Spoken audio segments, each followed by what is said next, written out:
जय हिंद प्यारे बच्चों, स्वागत है आपका आपके अपने परिवार भारतवर्ष क्लासेस में। तो प्यारे बच्चों, इस वीडियो में हम कक्षा 6 हिंदी के पाठ 4 आओ लिख ले नई कहानी के मोस्ट इम्पॉर्टेंट ऑब्जेक्टिव क्वेश्चन को करेंगे।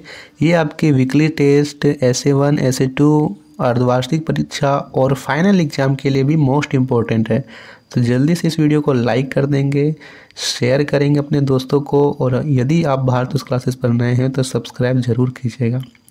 सबसे पहला प्रश्न दिया गया है, किसकी कहानी पुरानी हो गई है? दादी, नानी, माँ या बेटी? तो यहाँ लिखा गया है नानी की कथा कहानी अब हुई पुरानी। तो नानी की कहानी को पुरानी कहा गया है।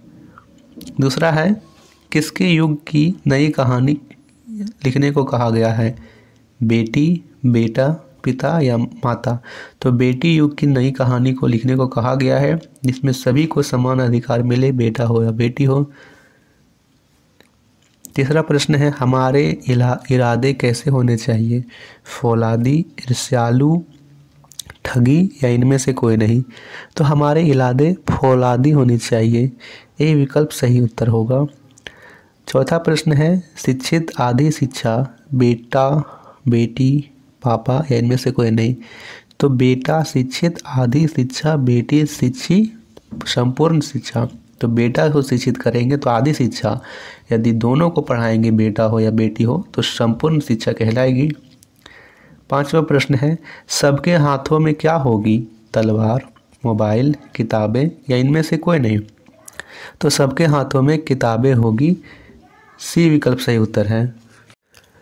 छठा प्रश्न दिया गया है, सबके आंगन तक क्या पहुंचेगी? बिजली, ज्ञान गंगा की पावन धारा, पानी या इनमें से कोई नहीं? तो सबके आंगन तक ज्ञान गंगा की पावन धारा पहुंचेगी, बी विकल्प सही उत्तर है बच्चा। ठीक है।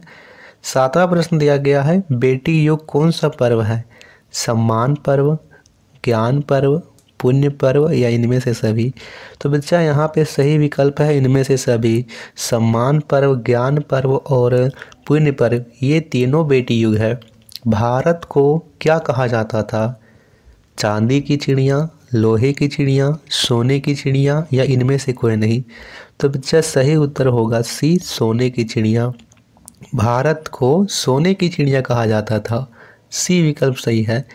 नौवां प्रश्न है, आओ लिख ले नई कहानी कविता के कवि कौन हैं? दिनकर, निराला, माखनलाल चतुर्वेदी या आनंद विश्वास? तो इसके कवि आनंद विश्वास जी हैं, सी यहाँ पे डी विकल्प सही उत्तर है। और अंतिम प्रश्न है, इनमें से कौन सा शब्द बेटी का पर्यायवाची है? सुत, पुत्र, तनया या इनमें से सभी? तनया सही है। पर्यायवाची शब्द वे होते हैं जो अलग अलग शब्दों के एक ही अर्थ हों। सुता, बेटी, पुत्री, तनया, ये सभी बेटी के पर्यायवाची शब्द हैं। तो बच्चा यह था मोस्ट इम्पोर्टेंट क्वेश्चन आपके एग्ज़ाम्स के लिए।